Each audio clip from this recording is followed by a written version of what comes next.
I have never seen anything on the scale of the current anti-illegal drugs campaign under this administration. Number two, as I had spent almost half of my life in law enforcement like them, I am not sure how many times I could have been maimed or killed by enemy fire during police operations that I had participated in, or the number of times I could have landed in jail while performing my duties as a law enforcer. Number three, nakaharap na rin po ako sa ganitong uri ng legislative investigation and be seated on their side of a committee room, and I can tell you, the feeling was anything but pleasant. Never akong nakaramdam ng good vibes noon. I just hope our resource persons who are members of the police force are not talking to themselves now as I speak, cursing us legislators the way I did then. To our police officers present in this inquiry, honestly, I don't know how this whole exercise of drug fighting will end. I have no idea what is the end state of all your efforts. All I want to pick, and I want to pick your brain on that later. I can only make a guess. Either we have a drug-free Philippines after 6 months, or maybe a longer period, or, God forbid, you go bust and worse, end up in jail. Thank you, Madam Chair. Thank you, Senator Lacson. Before I call on the next senator to deliver a statement, may I just give a very, very brief comment. In my capacity as the chair of the primary committee, Committee on Justice and Human Rights, I assure everyone that these proceedings will be conducted in the most professional manner and that we will accord all our resource persons, including witnesses, respect and courtesy, because that is what precisely provided in our rules. Thank you. May I recognize at this point Senator Alan Peter Cayetano to also deliver his own opening statement. Thank you, Madam Chair. And Madam Chair, while they are fixing the projector, may I just greet you good morning and good morning to our guest. If I tend to be a little bit emotional today, I apologize because we lost our pastor, Pastor Doy Castillo, who was like a father to us. And I've been involved with the Duterte campaign and with Chief PNP Bato, and grabe po yung tama sa media na as if Wild Wild West tayo. 14,000 plus lang ang sweldo ng mga pulis. Hindi lahat may gamit. And then napapatayan din sila. Pero hindi pa tayo naglo-launch ng investigasyon kung paano sila pwede tulungan. Sila na iniimbestigahan natin. So my apologies if I tend to be a little bit emotional. Having said that, Madam Chair, I thank you for your assurances at the start of this hearing. Senator Joel yielded his 5 minutes to the opening statement so I can complete my presentation. Madam Chair... Excuse me, Senator Alan? Yes. You said that Senator Joel... Everyone has 5 minutes, so under the tradition of the Senate, usually only another the senators senator... who wish to deliver their opening statement. Yes, he wished to give his statement and so he'll give it to me. So may I ask Senator Villanueva whether he did intend to deliver his own opening statement? I wasn't supposed, but considering that there's a request from our good friend, we will yield the 5 minutes, Madam Chair. With due respect to Madam Senator Chair. Alan Peter Cayetano, I don't believe that, as mentioned, Well, Madam Chair, usually we respect each other Villanueva here. Just said that he did not intend to deliver a statement. I will just talk very fast, Madam Thank Chair, you. but usually, let me put on the record, we respect each other's opinion here, and it's not a matter of intent to give a opening statement. If Thank you. everyone is allowed to give a statement, you can yield your time, whether it's in the questions. You are new here, so I will understand that, but that has been the Thank you. tradition here Please in the proceed. Senate. Thank you. May my time just start now, please. When the righteous are in authority, the people rejoice, but when the wicked bears rule, the people mourn.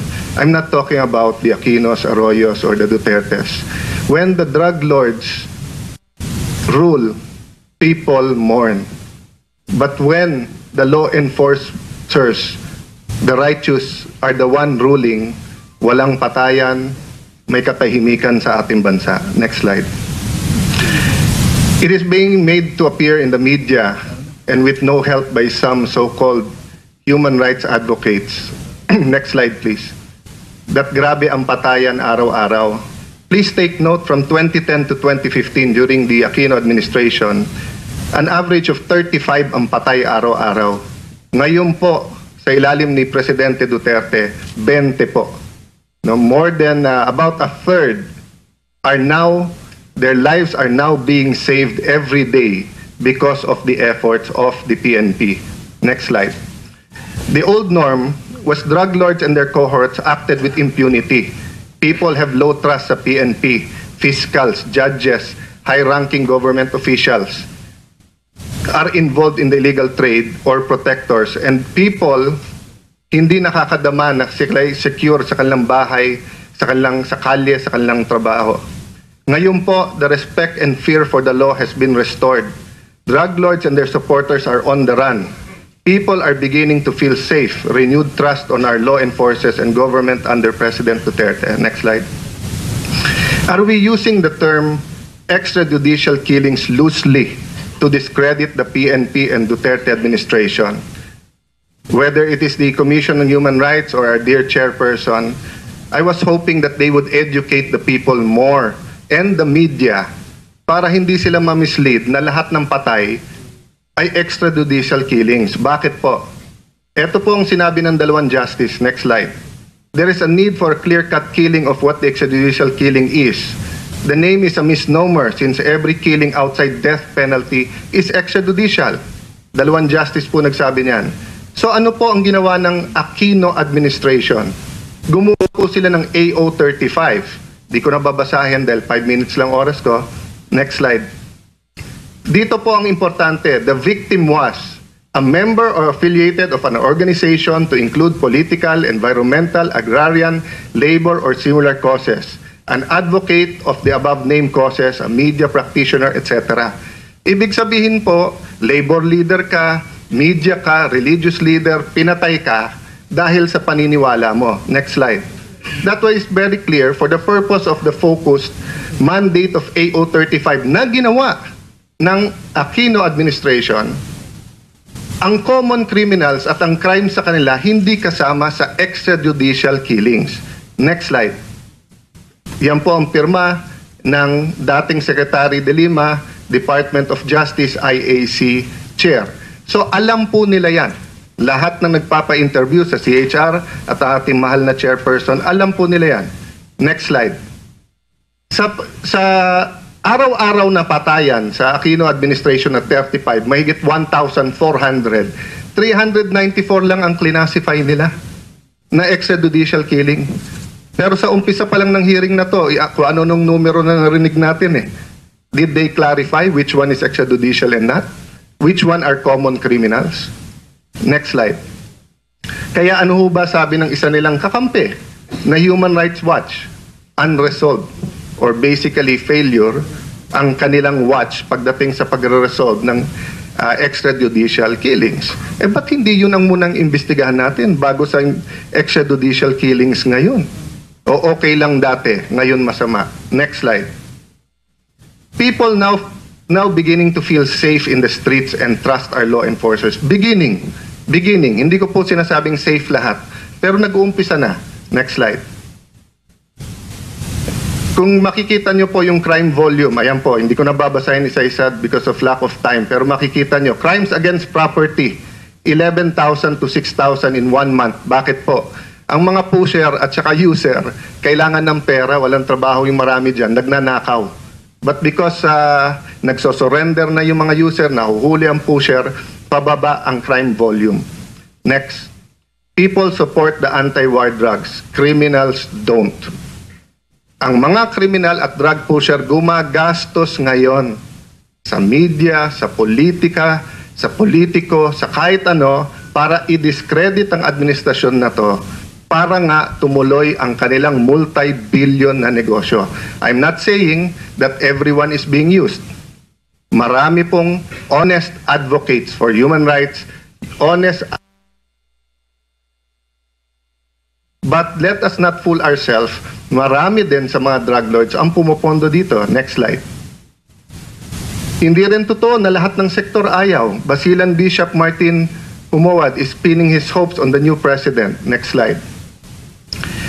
This is another one na nagsasabing maganda nangyayari at kahit hindi pa nakaupo ang bagong presidente, after he won, nagsimula ng mga pulis magsipag at tumapang. Next slide. Anti-drug operations, 215% increase in anti-drug operations. I agree with the chairperson. Hindi intensyon ng committee na to pahintuin yan. Ang problema, the way to hell is full of good intentions. It is not the intention, it is the effect. Ang mga pulis nanunood lahat. At kung lalabas na sila pa kontrabida ngayon, baka yung iba umatras. Kaya hindi mo mapigilan ang ating Pangulo na maging emosyonal sa kanyang 100% support. Next slide, anti-drug arrest. Next slide. The average Aquino haul for drugs, 412 million a month. So far, the average for Duterte, 2.3 billion in 48 days. Next slide. Next slide. They say we are drawing flack from various sectors. Next slide. Tignan niyo po to. The Philippine War sa ABS-CBN. Outrage over extrajudicial killings. Yung outrage, no? Anong pinapalabas? Na lahat na lang napatay, extrajudicial killings, na may outrage. Pero yung news, na sa sulok-sulok ng ating bansa, masaya ang mga tao, nasaan yon? Dito sa Inquirer, the kill list ang tawag nila. During the Aquino administration, mas marami ang patay. May kill list ba kayo? Pero ngayon sa Duterte administration, gumawa pa kayo ng sarili niyong pangalan, the kill list. Paano po hindi sasama loob ng ating mga alagad ng batas, ng NBI, PDEA, Police, na nung panahon na walang ginagawa, dun sa araw-araw na patayan, ay okay lang. Ang tawag nyo, riding in tandem, ang tawag nyo, ganit, murder, homicide. Ngayon na may ginagawa sila at mas konti ang patay, kill list ang tawag. Lastly, Madam Chair, have we ever asked the PNP what they need? I was hoping, and I suggested this in our first hearing, sana bago tayo mag-hearing at akusahan sila, patawag muna natin. Ano kailangan nyo? Sweldo nyo, napakababa. Kailangan nyo ba ng equipment? Next slide. Alam niyo po ba, sa alalim ng batas, 201 dapat ang pulis natin. Kulang ng 40 mil na pulis. Next slide. Ang sweldo ng pulis, 4,834. Next slide. Ito po ang combat pay, 11 pesos a day. Sa pulis po, 933 a day. 10 piso, soft drinks lang yun eh. O, ni bottled water, hindi kayo makakabili. So, Madam Chair, I will stop there because of lack of time, but the point I'm making, can you go to the next slide first? Next. Is this the last point? This last slide. Please Yes, wrap up. Madam Chair. Time Next is up. slide. Next slide. Next. Here, Madam Chair. Wala po akong problema dahil ako'y isang human rights advocate din kung indiscriminate o ang pulis ay may utos na wag niyong gawin ito. Pero titignan niyo po to, mismong PNP ang may memorandum na nagsabi na lahat ng unexplained, lahat ng vigilante, imbestigahan. And hindi ko na ipapakita dahil wala ng time, pero yung last slide ko po dito ay ang statement ng ating Pangulo at statement ni Chief PNP Ronald De La Rosa alias Bato, na nagsasabing, ayan po, ayoko ng extrajudicial killings. So thank you, Madam Chair, that you said we will be fair.